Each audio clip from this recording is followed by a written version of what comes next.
Takes a second. There we go. We are live. Happy Monday, everybody. My gosh, I hope it's as sunny and beautiful where you are right now as where I am. Welcome back to another episode of Mindset Monday, the live show where we help you improve your mindset, grow your business, and just have a great week. I'm your host, Hayden Humphrey, uplifter and mindset coach. And I'm particularly excited about this episode today because I am talking to a dear, dear friend of mine, amazing human being, and super powerful coach.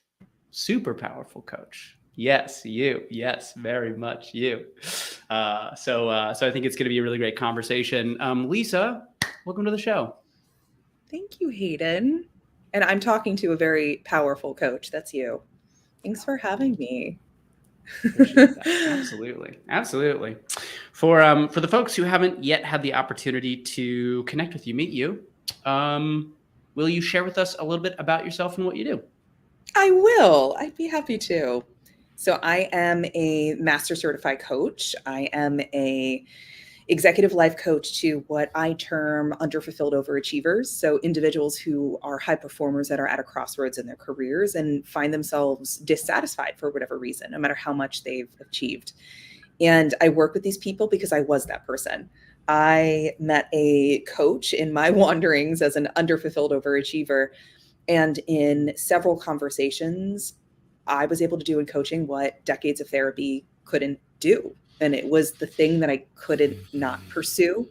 I had to find out if this was my life's purpose, if this was the thing. And it just so happens to be the thing. 10 years later, here I am still peddling my wares as a coach. And I find myself at a really fantastic place in the coaching world in that I was able to get in right before coaching got cool, became popular. And I'm one of the youngest tiers of master certified coaches in the world. There's only I know, isn't that cool? There's only about... I didn't know that. Yeah. It's How many? 1,500 master certified coaches in the world.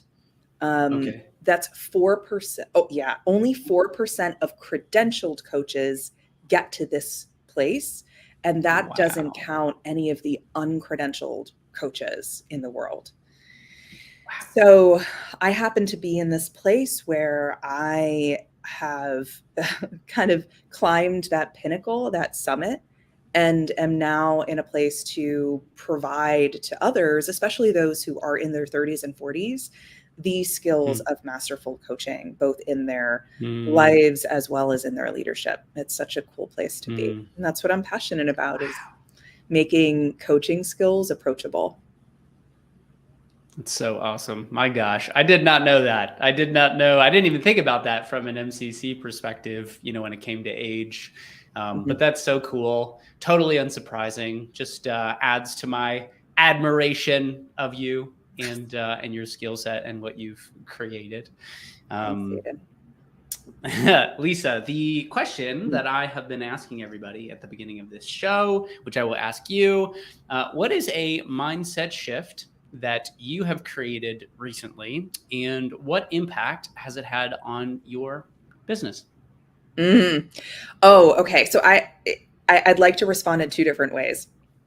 Please. If that's okay. Recently, so I got my master certified coaching credential in 2020 and had been kind of sitting on my certification for my credential for about 4 years. I had a baby, and he's about 1.5 years now. And when he was about a year old, my brain turned back on.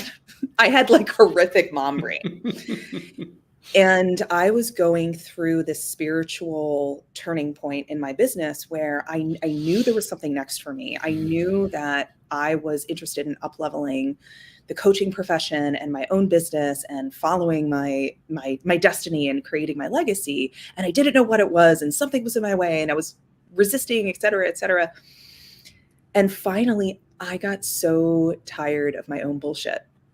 I was putting so many things in the way of what I knew was my thing: community, excellence in the coaching profession, and immersive practice. Those are the three things that I believe set coaches and champions apart, is those three particular things.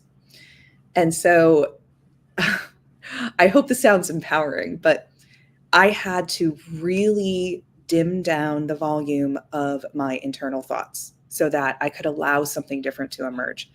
Right. And so I call this for myself, like dumbing my survival mechanism. I had to dumb it down. And the game that I played was, if I pretend and I act like I don't know better, if I pretend like, I'm dumb and I think that I could go out and right out of the gate launch this thing, everyone will be clamoring at my door. This will be like, the next coolest thing since TikTok, then I can move forward.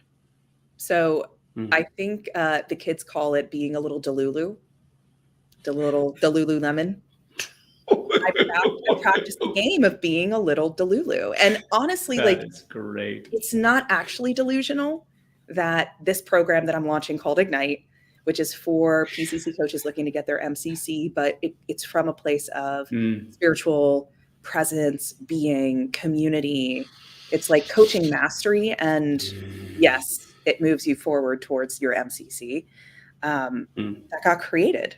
So what's really interesting about this mindset shift for me, I love that you're laughing about this, is so that outside of my own thoughts, it is not a delusional thing. It was actually such a need in the coaching industry. Like, I have a huge audience for it. The need is there. The gap is there. It's a smart business idea, but we are not the best correspondents for what's reasonable, what's realistic, what's actually desirable. And so I had to kind of out-trick my inner thoughts to start from a place of, this is actually what I want. Man, oh my gosh. Well, thank you for sharing all that. I have a lot to say and like a lot that came up for me as you were sharing, but Yay. I love that. Like, I love that idea of like being a little bit delusional and stepping outside of your thinking brain. Like, I just posted about it maybe yesterday, where I was like, I was like, wow, the less I use my brain, the happier I am. The happier I am, the easier things are. Like, everything just happens more seamlessly. It just feels much more fluid. It feels like it's this much more sort of effortless, sort of easeful process. And, I'd be curious to hear, like, your thoughts on this, but I've noticed for myself when it's come to mindset work and personal development work, I think the place where I started was really dissecting and analyzing and really looking at assessing my thoughts. And I really got sucked into this very sort of intellectual place. And it was all about going deeper in my own brain and uncovering the next layer underneath. And then, like, a term that I'd been using for it recently was like thought surgery. Like, I was this thought surgery of, like, I just go in and I just find the stories that aren't working. And then, I really work hard and I really shift them and that sort of thing. And I think it's really valuable. I think there's so much value in that. And in many ways, it has been really necessary, in supporting me in sort of like my forward progress and my evolution. And I think at a certain point, you reach a ceiling. Like, you sort of reach the ceiling of how effective that particular approach is to expanding your ability to be joyful and to feel satisfied and to create the results that you want and allowing things to be easy. And eventually you get to a place where you realize the next logical step is being illogical. The next logical step is being delusional, being a little bit delusional about what if I just didn't? What if I just pretended as if this was going to work out exactly the way that I wanted it to? And I think that you're right. I love the terminology that you used around it. I think that in many ways, we start to enter into what is a more spiritual conversation around what exists outside of the thinking mind, our ability to create results when we're not identified with our own intellect and our own, rational thinking. So I love that. Thank you for sharing that. Yeah, there's another graphic that pops into mind. I don't know if it's a graphic or a reminder that our comfort zones are not the best guides for what's possible. In fact, Mm, just the mm, opposite. Our comfort zones are not the best mm, correspondence for what's possible, for opportunity, for what's new. It's designed mm, to do just the opposite. It's designed to keep us in our place. And that's exactly what was happening to me. And I had all this like intellectual pontification and reasons and like beautiful strategy as to why I shouldn't. And it was so mm, reasonable, like my mm, baby and my boundaries and my self-care. And I have my life is great. And my one-on-one business has a wait list. Like why rock the boat? mhm, mhm, And mhm, then I had to keep asking myself, well, if if I know that I'm being called to something different, why not? And mm, yes, according to our logic, it is unreasonable to ask ourselves something different. What if? What mm, if that's possible? mm, mm, Imagine something different. And I love that question. Imagine if things could go differently in a and you can even ask yourself like, okay, in an alternative universe, in the Marvel multidimensional universe, if this were possible, if I could launch this thing, or if Hayden could mm, create a world mm. domination program. Yeah, yeah, yes, Fair very enough. much so. Yeah. Yeah. From love and uplifting. What would that look like? What would it feel like? What would it be like in this alternative Mm, universe where, there were no holds barred, there was no chains and shackles? What might that look like? And I was like, oh, I kind of feel a little delusional, a little arrogant, a little yeah. like Mm, a little like a dumb average person. I hate to say that, but I was just like, okay, what if I'm just like a little dumber, a little more mm, freer with my mm, thinking?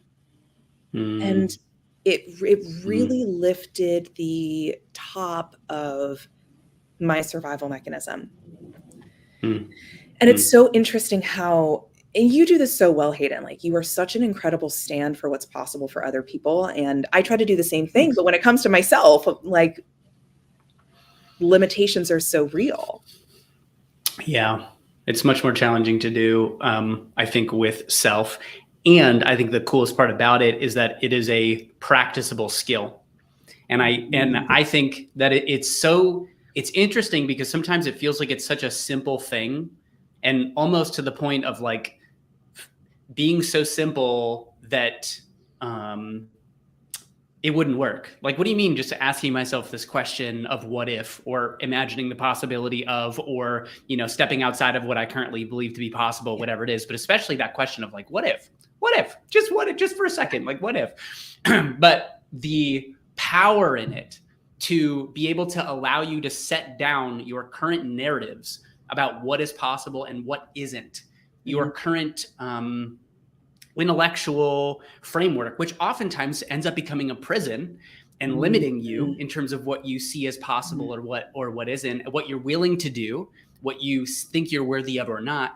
Being able to put that down, put that prison aside, and just stand in, even if it's just for a second, this new space of, yeah, but what if I could?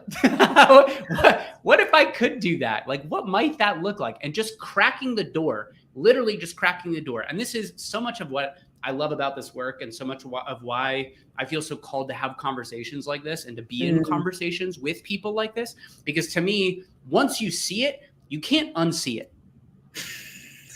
That's so true. In You hindsight, I'm like, can't. what was I doing to myself in this prison? Totally. But the ability to, as a coach, as somebody who works in this field, to be able to give that to somebody else, to be able to create a space where somebody could enter into a conversation and just for a period of time, put down all their preconceived notions about how life is supposed to look and who they are and what's possible and what they're allowed to have and what they're not allowed to have, and just enter into a conversation where, what if you could have all those things? What if you could? And that to me is like, it's so special. It's so powerful because, again, it's once you see it, you can't unsee it. And it plants a seed. It just plants the seed. It's up to that person to decide whether or not they want to water it, whether or not they want to nurture it, whether or not it's going to become something. But it's just creating the new opportunity, creating the new possibility. And over time, from a mindset perspective, being able to do this for self too. Like, this is really the thing that I'm working on with myself, is like, how can I create that same kind of space for myself and that same kind of conversation, hold myself in that same way, that same illogical way, and be in the conversation of, what if it was that easy? What if it was that easy? What if it got to be that easy? What if all the things that I'm seeking to create, what if my working so hard at them was actually the thing that was keeping them from me? And what if I focused on allowing it to be easy and thinking that it could be easy, believing that it could be easy? And what if that was actually the most direct path to all the things that I want? But it's such a different kind of conversation. I love that. I have so many places to go with this, but the thing that comes to mind is asking myself the question, is there one person on the planet since the beginning of time who did something similar or harder than this and was able to do it effortlessly? Is it possible since the beginning of time? If I ask myself that question, like, usually the answer is yes. And there is no such thing as unreasonable goals. There is a such thing as unreasonable timeline. Oh, yeah. Right? Yes. Please say more. It's not about the goal itself. Like, let's say you want to make $10 million, not work more than 2 hours a week, and live on your own private island. Is there someone on the planet since the history of the beginning of time who was able to do that? Yes, absolutely. So it is possible. Like, you can absolutely go out and do that. If you want to do that next month, that might be a little unreasonable, especially if you're looking to break 6 or 7 figures and haven't gotten there yet. Sure. However, our brains make up so many stories around why we can't. And oftentimes we set these unreasonable timeframes on ourselves. We don't get there. And then we blame the goal on the reason why. See, this is why I can't have that. It's not possible for me. My parents, my friends, my spouse, like there's so many places that we point to as to why we can't, and it actually affects our self-worth and our deserving. Instead of looking at, okay, I need a different timeline. I need a different how. Maybe I need a different strategy. Maybe I need more community. Maybe I need to think about it a different way. And so this like exaggeration of expectations of when something's going to happen is usually the thing that trips us up, not the what. And I love the work that you and I were trained in, because in fact, it's not even about the what, it's about the experience of life you want. Yeah. So I love the going a step further. Okay, well, maybe it's in a reasonable time frame, but then again, what's that experience going to create for you? Oh, effortlessness, ease, peace. So that's actually the thing to work on. That's the breakthrough, having an experience of peace in life, no matter what happens, no matter how much you make, no matter what island you're on or not. That experience of peace is the pinnacle. Absolutely. It's cool to be in a place where I feel really grateful to be able to recognize that. That's been a lot of my work, I think, over the last year and a half, has been recognizing the value of and the very deep sort of core desire that I've had for peace. And now touching it and seeing it, living it, understanding it, prioritizing it.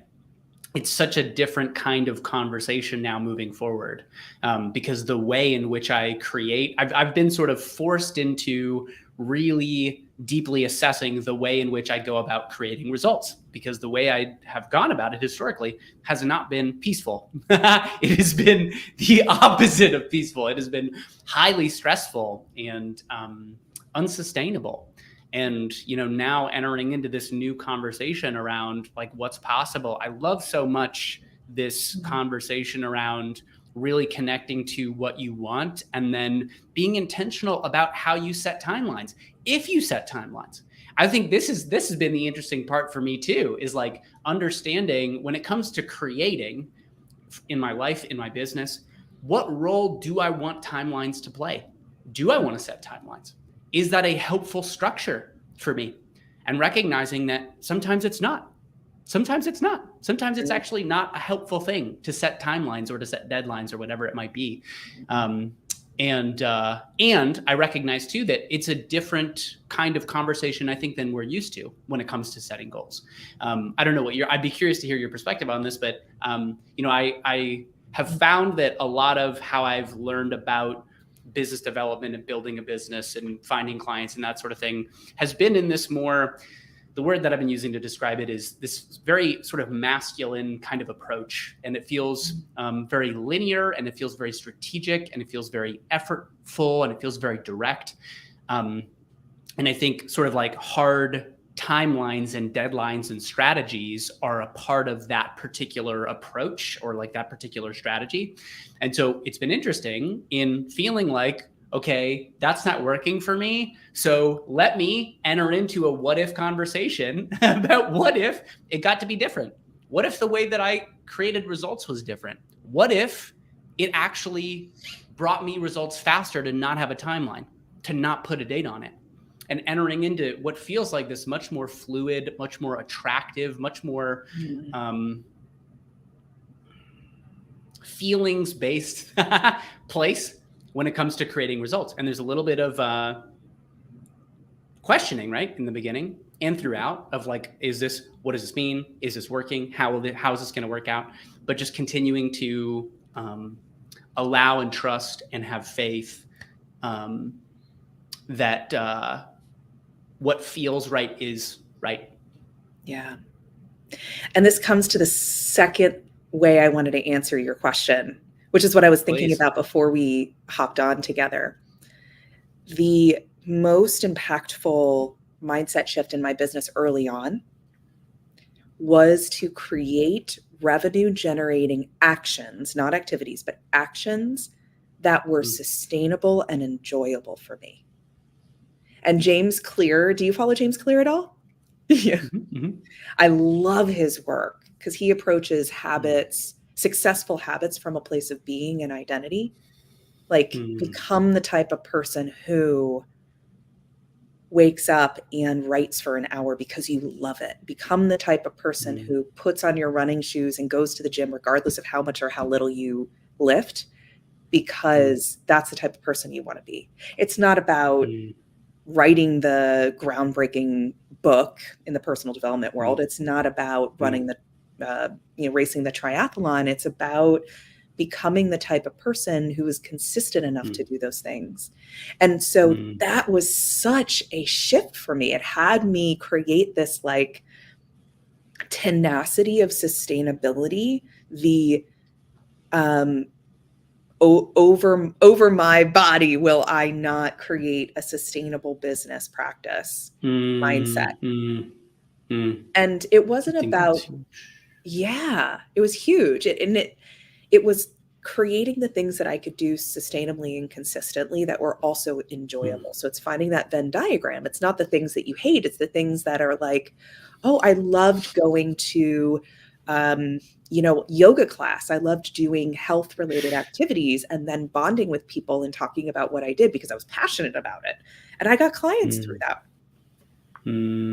But it's that being able to fall in love with the basics and finding the basics that you can fall in love with that then generate the actions, because results will lag behind appropriate actions.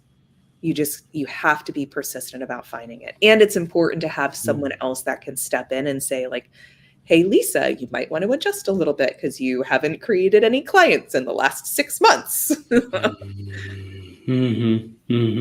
Yeah, having that outside perspective. And from I think that's such an important, like, to really underscore the idea of sustainability when it comes to creating the things that you want.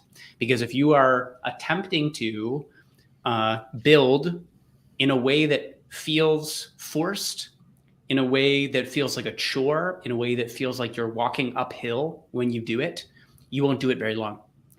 And either you'll quit because it's legitimately unsustainable, or your body will make you quit. I, in 2021, beginning of 2022, had to quit I had to quit. My body forced me. It was like, bro, you got to stop. Like this isn't, you can't keep doing this, to yourself. And so being in that conversation around sustainability, I think is so important. And it's interesting too, because sometimes it can feel counterintuitive. It can feel counterintuitive because the thing about it, right, is it requires you to know and to check in with yourself, to trust that what feels good to you is the right way forward, is the right path forward. Because otherwise you get stuck in this spot where you're like, well, I got to post every day. I got to sit down. I got to come up with a month's worth of posts and then schedule them out. And, and then I got to do this and I got to do that and et cetera, et cetera. But if that doesn't feel good, if that's not sustainable, if you're not looking forward to doing that, if you're not getting energy from doing that, you're not going to do it for very long. That's a lot of what's shifted in my own business too. It's the reason that I'm doing this kind of stuff and doing more community groups, hosting, creating spaces, creating experiences for people, because I love this. I get so much energy from doing this. I'd be doing this. I do this anyways, even if it wasn't leading me to the results that I wanted. It's so energy giving. And so I think there's a lot of, I get really excited, and I'm sure it's probably the same for you, in supporting people in thinking about how they approach building their business differently, and prompting them to ask the question of, how do you want to do this? What is the way of building and being out in the world and promoting yourself, talking to people, connecting with people, coaching people, having people experience you, that feels the best to you? And then have faith that doing that consistently will lead you to where you're looking to go. Yeah. Amen. I remembered when I was building out my business in the first 5 years, I would constantly come up against this juxtaposition of, I can either have fun with my life or I can create my business. Right? 5 years it took me to really have this breakthrough that we're talking about, even though I knew that like it was possible. But I'd say it wasn't until about year 5.5 or 6 that I felt it. I embodied it. It was easy for me. So my constant practice was, okay, go out and enjoy yourself, connect, have fun, have powerful conversations, and just do something that's 5% more uncomfortable as you're doing that. It could be asking one person a deeper coaching question. It could be getting just 5% more vulnerable. It doesn't have to be this huge act of like, overcoming everything, or like doing a keynote speech that then changes the world. It's not that. It's like 5% more, 5% more. And I think that's where the ease can come in. And it allows you to then focus on the enjoyment and the creation and the full authenticity, while also challenging yourself to stretch. I love that so much. So funny, before we got on today, I was thinking about what was the thing that came up for me?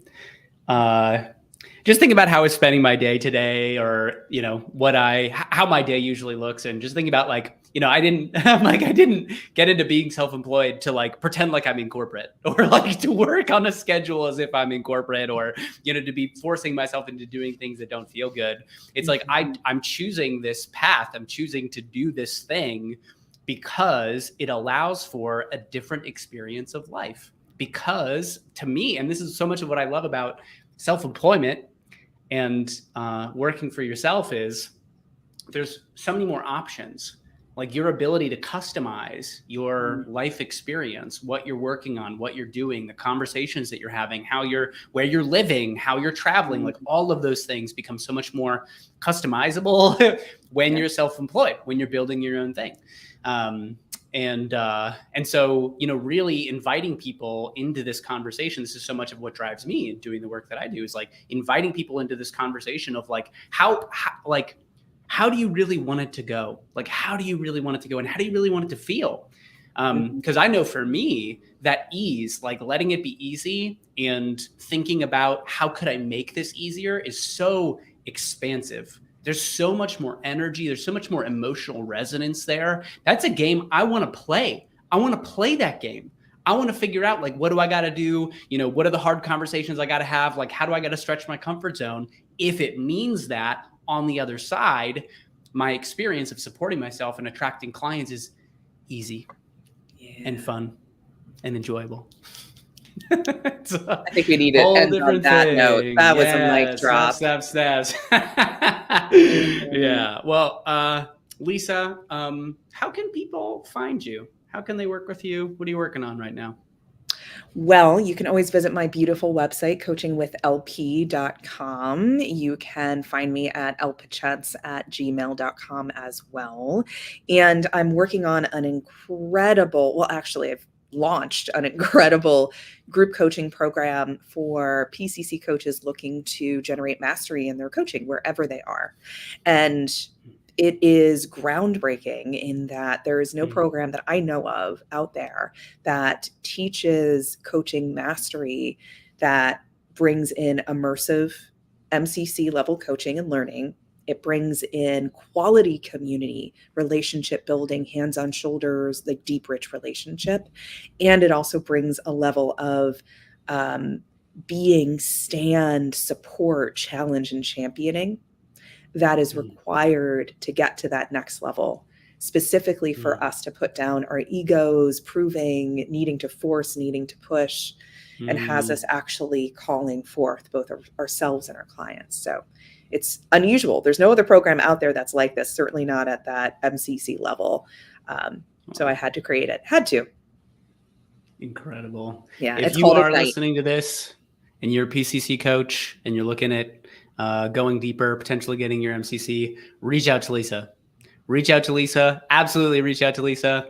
She's a force of nature. You are a force of nature, my friend. Like, just Yeah. incredible, incredible excellence, incredible coach, incredible human being. Yeah, thank you so much for being for being on the show, having this Thanks. conversation with me.